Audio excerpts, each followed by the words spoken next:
어서 오세요. 오늘도 좋은 하루 되세요. 익숙한 인사말이 목에 걸려 나오지 않았습니다. 눈앞에 앉아 있는 남자를 보는 순간 온몸이 얼어붙은 것처럼 굳어버렸습니다. 소파에 느긋하게 앉아 웃고 있는 남자. 바로 제가 25년을 함께 살았던 전 남편 강태준이었습니다. 3년 만에 재회. 하지만 이런 곳에서 이런 모습으로 다시 마주치게 될 줄은 정말 상상도 못했습니다. 제 이름은 한수정, 올해 53입니다. 3년 전까지만 해도 저는 평범한 가정주부였어요. 하루하루 남편과 딸을 챙기며 크고 작은 집안일에 시간을 보내던 삶이었죠. 누구보다 성실하게 살았다고 믿었고 그만큼 가정도 소중히 여겼습니다. 하지만 결국 저희 부부는 이혼이라는 선택을 하게 됐어요. 불륜도 외도도 없었어요. 그저 너무 달랐습니다. 결혼 초반에는 서로 맞춰가며 살면 된다고 생각했어요. 하지만 해가 갈수록 그 다름은 무시할 수 없는 거리감이 되었고 소소한 말 한마디도 상처가 되어 돌아왔습니다. 저는 감정을 자주 표현하는 사람이었고 태준 씨는 늘 조용하고 자기 생각을 속으로만 삼키는 사람이었어요. 같은 공간에서 함께 있어도 마음은 점점 멀어졌습니다. 삶을 바라보는 방향이 너무 달랐던 거죠.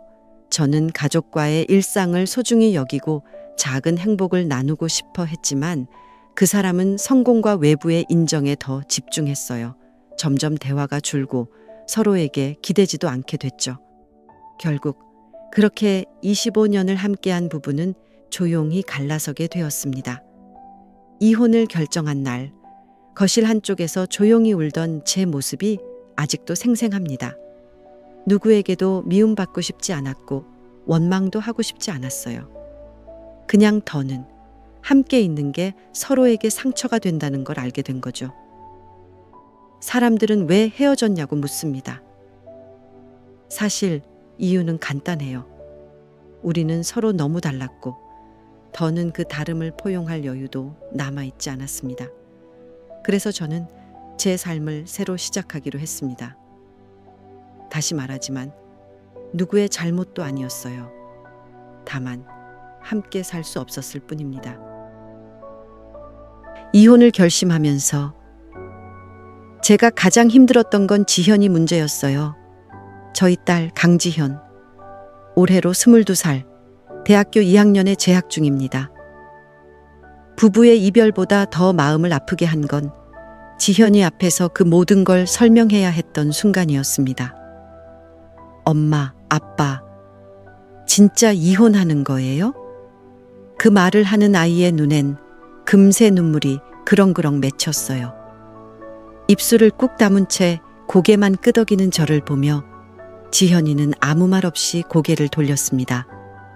그 모습을 보는 순간 25년의 결혼 생활 중 가장 큰 죄책감이 밀려왔어요. 지현아, 미안해. 엄마랑 아빠는 이제 더는 함께 살 수 없을 것 같아. 그럼 저는 어떻게 해야 돼요? 너가 편한 곳에서 살면 돼. 엄마는 네가 행복하면 어디든 괜찮아. 결국 지현이는 아버지를 선택했습니다. 그 선택을 탓할 수 없었어요.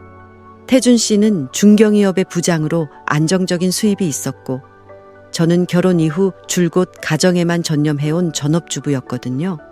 현실적인 선택이었고 지현이에게 가장 편한 길이라는 걸 알았기 때문에 저는 아무 말 없이 그 선택을 받아들였습니다.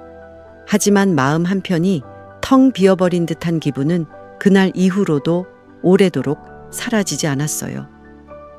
이혼 후 처음으로 혼자 돌아온 집. 조용한 거실, 냉장고에 반쯤 남은 반찬, 침묵 속에서 그 아이의 방 앞을 그냥 지나치는 밤. 그런 순간마다 저는 속으로 몇 번이고 중얼거렸습니다. 지현아, 잘 지내고 있지? 엄마는 괜찮아. 정말 괜찮아. 그리고 매달 한 번씩 우리는 조심스럽게 다시 마주 앉았습니다. 처음엔 어색하고 말도 적었지만 시간이 흐르면서 조금씩, 아주 조금씩 웃을 수 있게 되었어요. 하지만 그때까지는 몰랐어요. 그 아이를 안심시키기 위해 내뱉은 엄마는 괜찮아 라는 말이 결국 제 마음을 얼마나 외롭게 만들게 될지를. 한수정 씨, 다음 주부터 출근 가능하세요? 전화기 너머에서 들려온 직원의 목소리에 저는 얼떨떨하게 대답했어요. 네, 가능합니다. 그렇게 저는 생애 처음으로 마트 캐셔 일을 시작하게 되었어요. 결혼 후 25년 동안 저는 오직 가정만을 돌보며 살았어요. 아이 도시락을 싸고 남편 셔츠를 다리고 계절마다 김장을 하고 집 구석구석 먼지를 닦는 게 제 하루의 전부였죠.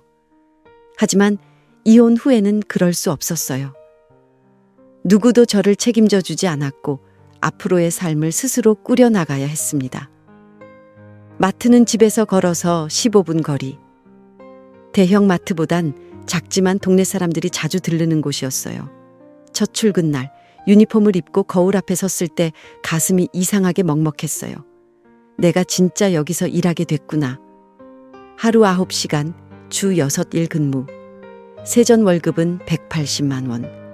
처음엔 모든 게 낯설고 버거웠어요. 계산대에 서는 것도, 카드 단말기를 다루는 것도, 정유 코너 상품을 구분하는 것도 다 처음이었죠.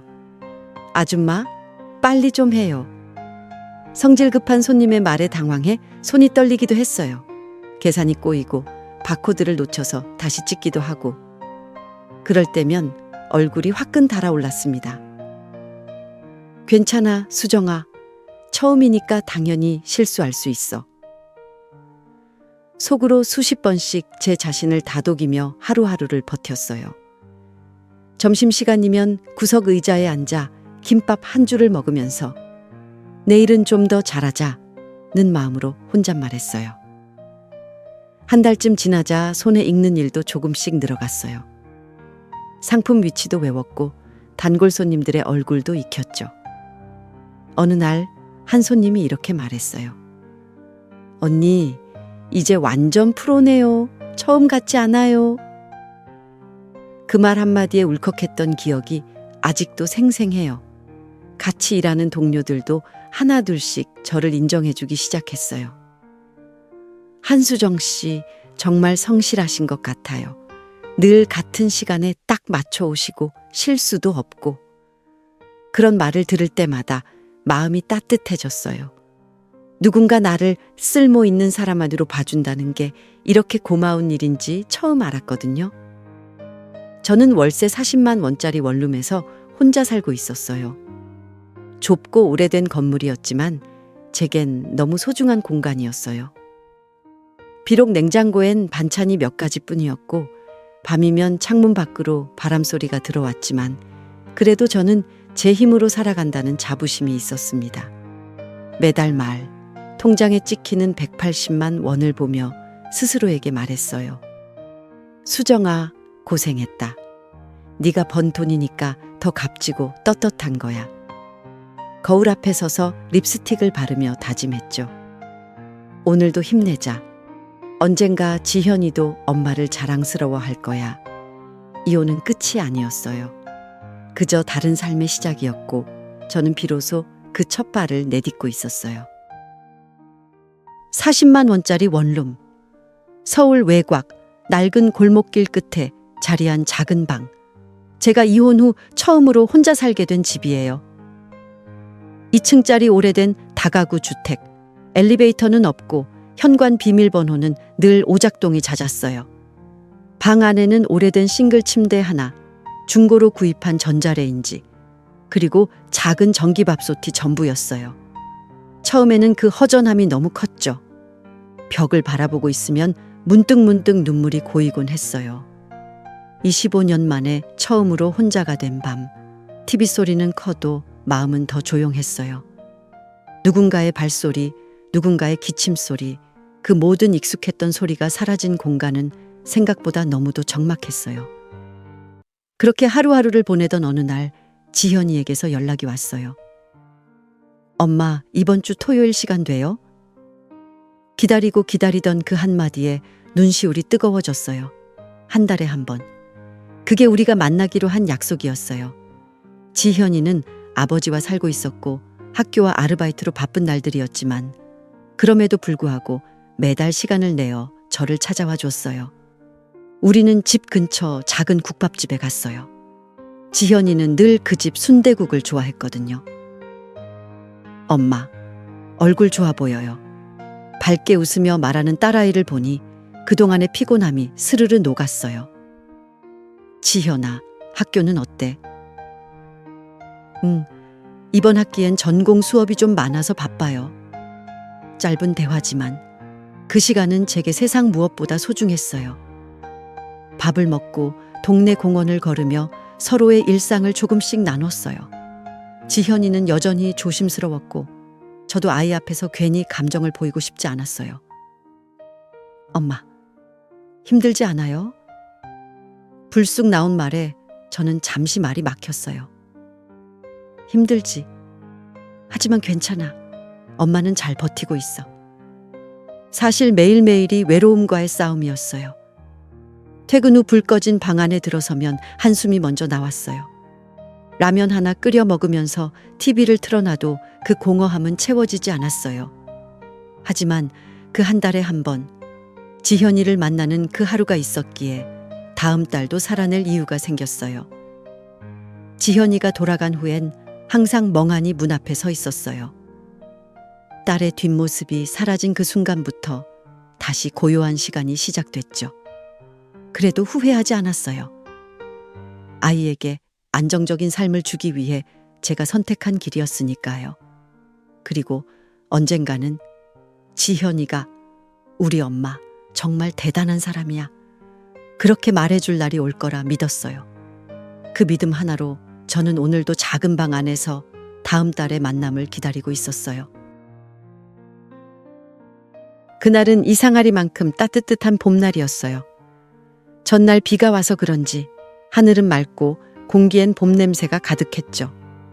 마트 오전 근무라 일찍 집을 나섰어요. 커피 한 잔을 들고 버스 정류장을 향해 걷고 있었죠. 그 순간 갑자기 옆 골목에서 쿵 하고 굉음이 들렸어요. 뭐지? 고개를 돌리는 찰나 한 남성이 탄 오토바이가 신호를 무시하고 질주해 왔고 저는 그대로 튕겨나가 넘어졌어요. 머리가 띵했고 다리에 감각이 없었어요.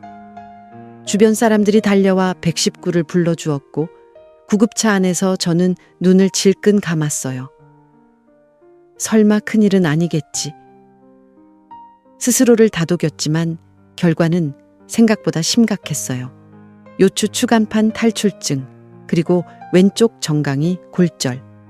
의사 선생님은 당분간은 절대 움직이지 말고 긴 재활이 필요하다고 했어요. 그 말을 듣자마자 머릿속이 새하얘졌어요. 그럼 일을 못한다는 거예요? 저는 곧바로 팀장님께 전화를 드렸고 팀장님은 안타까운 목소리로 회복되면 다시 이야기해요 수정씨라고 하셨어요. 5일간의 입원 치료 후 물리치료가 시작됐어요. 한 걸음 한 걸음 걷는 게 이토록 어려운 일일 줄 몰랐어요. 손가락 하나 움직일 때마다 온몸이 비명을 질렀고 눈물이 저절로 났어요. 병원비는 눈덩이처럼 불어났어요. 총액 800만 원. 그동안 모아둔 500만 원짜리 적금을 깼고 부족한 300만 원은 신용카드로 할부 결제를 했어요. 며칠 후부터는 카드사에서 문자와 전화가 쏟아졌어요. 한도 초과합니다. 이번 달 이자 미납. 스마트폰을 켜는 게 무서워졌어요. 그 조그만 기계가 불안과 수치심을 가득 안겨줬죠. 가장 힘들었던 건 혼자 있는 병실에서 밤을 보낼 때였어요. 창밖을 바라보며 내가 여기까지 떨어질 줄은 몰랐다. 그런 생각이 수없이 들었어요. 그때 지현이가 문병을 왔어요. 커다란 도시락 가방을 들고 어설프게 싸온 반찬들을 꺼내며 말없이 제 옆에 앉았죠. 엄마, 내가 미안해요. 그 한마디에 참고 있던 눈물이 터졌어요. 아니야, 지현아. 엄마가 조심했어야지. 서로 말없이 손을 잡고 그렇게 오래도록 울었어요. 회복은 생각보다 더뎠어요.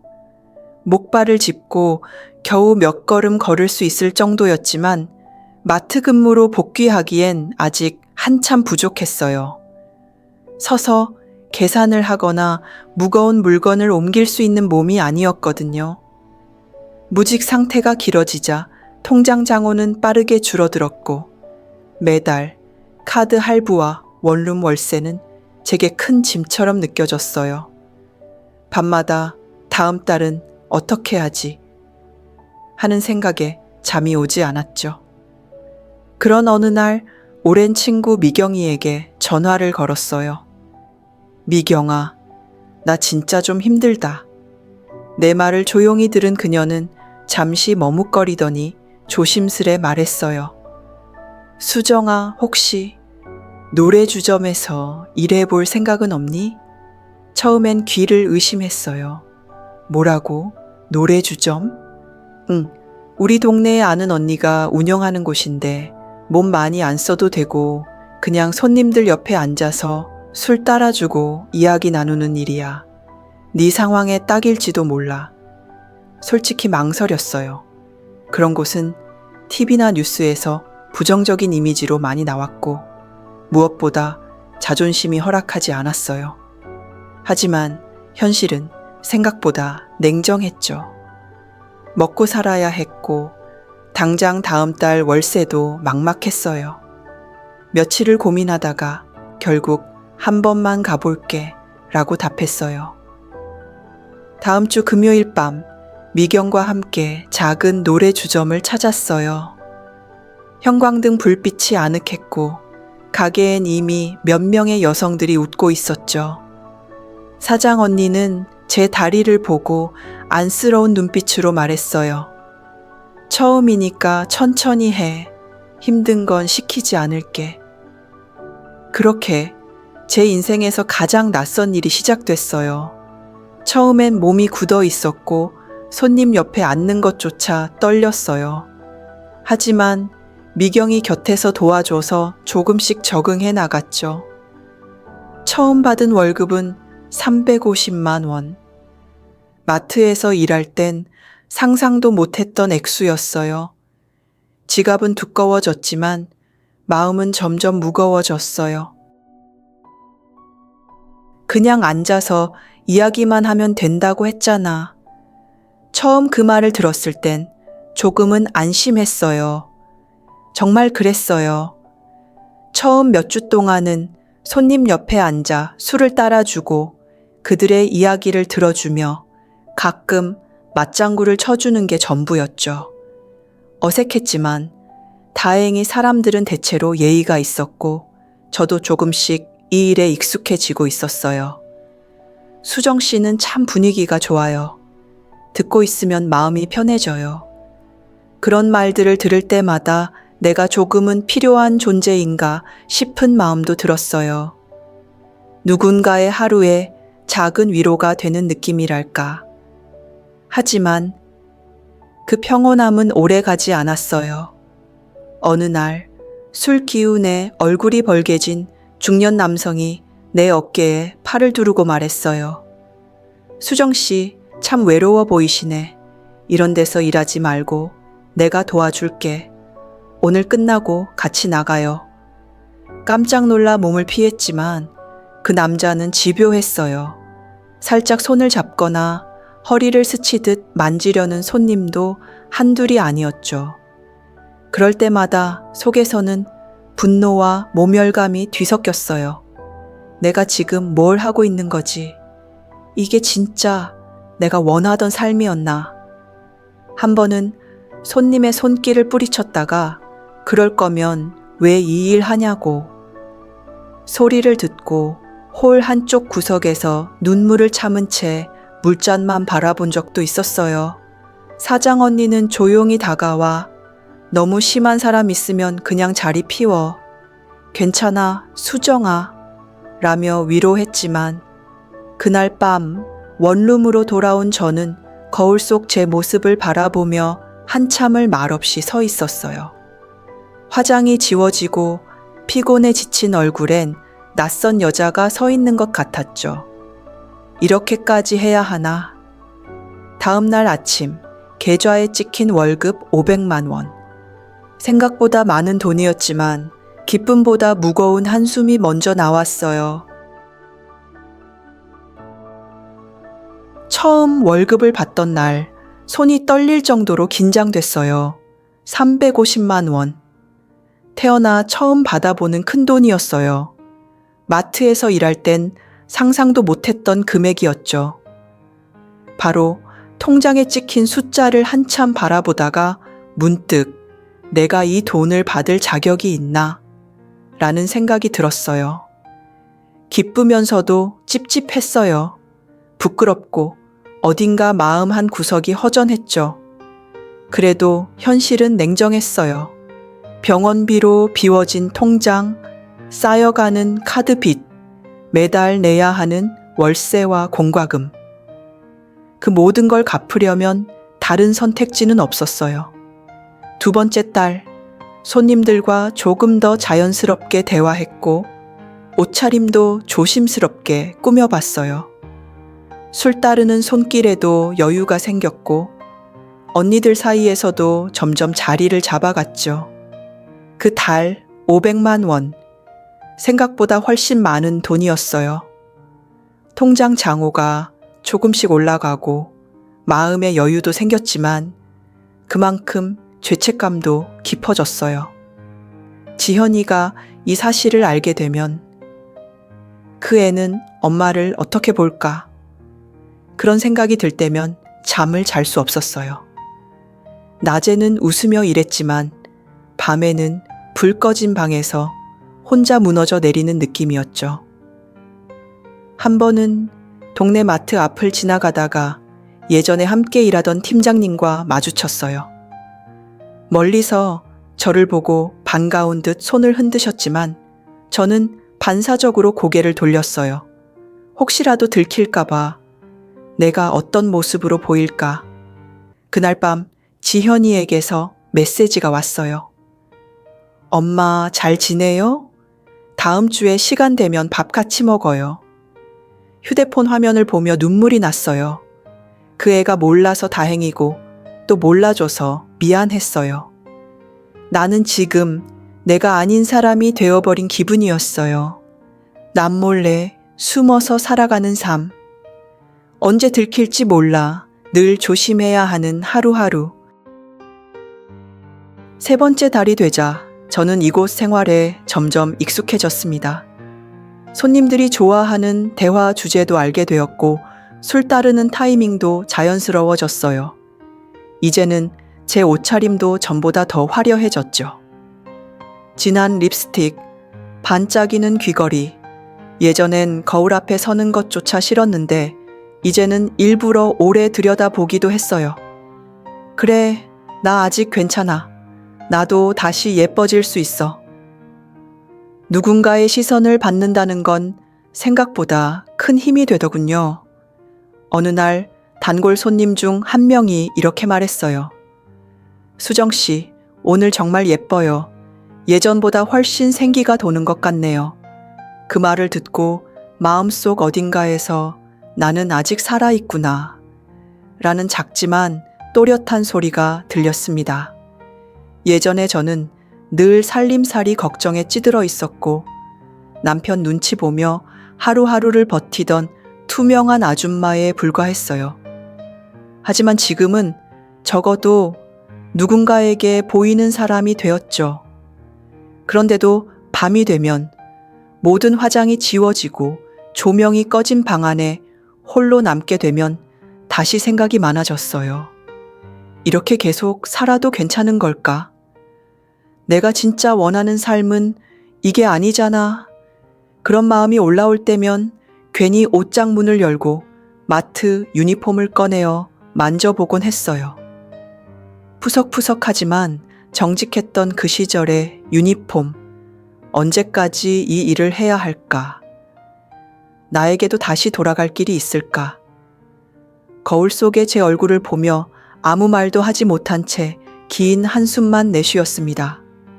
겉으로는 자신감이 생긴 것 같았지만 속마음은 여전히 갈 곳을 몰랐어요. 이어서 오세요. 오늘 즐거운 시간 되세요. 늘 하던 인사말이 목구멍에서 딱 멈췄습니다. 마이크를 잡고 환하게 웃으며 소파에 앉아 있는 남자. 바로 제 전 남편 김태민이었어요. 3년 만에 재회. 하지만 설마 이런 곳에서 이런 모습으로 마주칠 줄은 꿈에도 몰랐습니다. 그 순간 제 손끝이 떨리기 시작했고 다리가 휘청거렸어요. 얼굴에 핏기가 싹 가시고 마치 시간이 멈춘 것 같았습니다. 수정 씨? 그도 절 바로 알아봤습니다. 놀란 눈으로 저를 쳐다보다 잠시 말이 없었죠. 함께 일하던 언니가 제 눈치를 보더니 대신 다가가 손님에게 말을 걸었어요. 손님 방 안내해 드릴게요. 이쪽으로 오세요. 저는 서둘러 복도로 빠져나왔습니다. 심장이 너무 세차게 뛰어서 숨이 턱턱 막혔어요. 왜 하필 오늘, 왜 하필 여기야. 그날 밤 저는 아무 말도 못하고 조용히 퇴근했습니다. 집으로 돌아오는 골목길. 가로등 아래 비친 제 그림자가 유난히 작고 쓸쓸하게 느껴졌어요. 태민 씨를 다시 보게 될 줄은 몰랐고 그것도 이런 모습으로 마주치게 되다니. 우리가 함께했던 25년, 서로를 닮았지만 끝내 달랐던 시간들이 한꺼번에 머릿속을 휘저었습니다. 그는 여전히 말끔했고 예전보다 더 여유 있어 보였어요. 반면 나는 가슴 깊숙이 감춰뒀던 수치심이라는 감정이 서서히 고개를 들기 시작했죠. 그날 이후 며칠 동안 저는 일을 나가지 못했습니다. 몸이 아파서가 아니라 마음이 도저히 견디지 못했거든요. 며칠을 고민했습니다. 밤새도록 뒤척이고 거울을 보며 스스로에게 물었습니다. 정말 이렇게 살아도 괜찮은 걸까? 내가 딸에게 부끄럽지 않을 수 있을까? 그날 밤 지현이의 사진을 꺼내 들었습니다. 중학생 때 찍은 교복 사진 속 해맑게 웃고 있는 아이 얼굴을 바라보다 저도 모르게 눈물이 뚝 하고 떨어졌어요. 그만두자. 마침내 저는 노래방 일을 그만두기로 마음먹었습니다. 그리고 다음 날 바로 담당 언니에게 조심스럽게 말했어요. 죄송해요. 저 이제 그만둘게요. 놀라긴 했지만 언니는 묻지 않았어요. 그냥 고개를 끄덕이며 말했습니다. 수정 씨 마음 편한 게 제일이지. 퇴직 후 며칠간은 불안하고 초조했습니다. 수입은 없고 통장 장호는 바닥을 치고 있었죠. 그러던 중 예전에 같은 아파트에 살던 이웃 언니에게 연락이 왔어요. 수정 씨, 시장통 계산대 자리 하나 나는데 혹시 해볼 생각 있어? 망설일 이유가 없었습니다. 당장이라도 하고 싶다고 말했죠. 며칠 뒤 재래시장 한가운데 있는 정육점 계산대 앞 작고 오래된 가게였지만 왠지 모르게 마음이 편안했어요. 사장님은 60대 초반의 아주머니였고 직원들은 다들 제 또래였습니다. 일 어렵지 않아요. 손님들 오면 그냥 고맙습니다 하고 계산만 잘하면 돼요. 그렇게 제 두 번째 사회생활이 시작됐습니다. 시급은 적었지만 정직했고 불편한 요구도 없었고 무엇보다 제가 나답게 일할 수 있는 곳이었어요. 작은 가게 안에서 고기 무게를 재고 계산기를 두드리고 고객들에게 인사를 건넬 때마다 속으로 이런 생각이 들었죠. 그래, 이게 내가 원하던 거였어. 적어도 내 딸 앞에서 당당할 수 있는 삶. 퇴근길 손에 든 비닐봉지에서 고기 냄새가 솔솔 풍겼고 시장에서 건넨 국밥 쿠폰 하나가 그날 하루를 따뜻하게 감싸주었습니다. 시간이 흐르고 시장 일에도 익숙해졌습니다. 제가 하는 일에 자부심이 생기기 시작했어요. 계산대 앞에 서서 하루 수백 명의 손님을 맞이하고 잔돈을 정확히 건네주며 따뜻한 인사를 건넬 때면 아, 나도 사회의 일원이구나 하는 생각이 들었어요. 그러던 어느 날 사장님이 조용히 부르셨어요. 수정 씨, 앞으로 계산대 정리랑 재고 정산도 좀 맡아줄 수 있을까? 다른 사람들한테도 본보기가 되니까. 그렇게 저는 시장 가게의 작은 리더, 즉 계산팀 팀장이 되었습니다. 월급이 많이 늘어난 건 아니었지만 제 존재가 필요하다는 느낌 그 자체가 큰 위로가 되었어요. 그리고 시간이 조금씩 흐르며 지현이와의 관계도 서서히 달라지기 시작했습니다. 예전에는 한 달에 한 번 어색한 침묵 속에 밥 한 끼 먹고 헤어지던 사이, 이제는 지현이 먼저 연락을 주고 엄마 주말에 뭐 해요? 하고 묻는 날도 생겼습니다. 제가 시장에서 일하는 걸 알게 된 후 지현이는 이렇게 말했어요. 엄마, 대단해요. 이렇게 다시 일어나서 살아가는 거 진짜 멋져요. 그 말을 들은 날 밤 혼자 베개를 껴안고 조용히 울었습니다. 그리고 기적처럼 이혼한 전 남편 태민 씨와도 편하게 인사를 나누는 사이가 되었습니다. 가끔 딸과 셋이 밥을 먹기도 했고 명절 때 서로 안부를 묻는 메시지를 주고받기도 했죠. 우린 이제 적도 남도 아닌 서로를 이해할 수 있는 인생의 동반자가 된 셈입니다. 시간이 흘러 저는 시장 상인회 봉사팀에도 들어가게 되었고 주말이면 무료 급식소에서 봉사활동도 했어요. 젊은 시절엔 상상도 못했던 삶이 지금은 나에게 가장 맞는 인생이라는 걸 하루하루 느끼며 살고 있습니다. 가끔은 지현이가 제 사진을 친구들에게 보여주며 우리 엄마 진짜 멋있지? 라고 말하고 있다면 그 생각만으로도 충분했어요. 누군가는 제 이야기를 들으며 말했습니다. 정말요? 그런 인생을 살아내셨다고요? 저도 다시 일어설 수 있을까요? 저는 대답합니다. 조금 늦었을 뿐이에요. 아직 늦은 게 아니에요. 그렇게 제 인생은 다시 뛰기 시작했습니다. 황혼의 시간, 아름답고 따뜻하게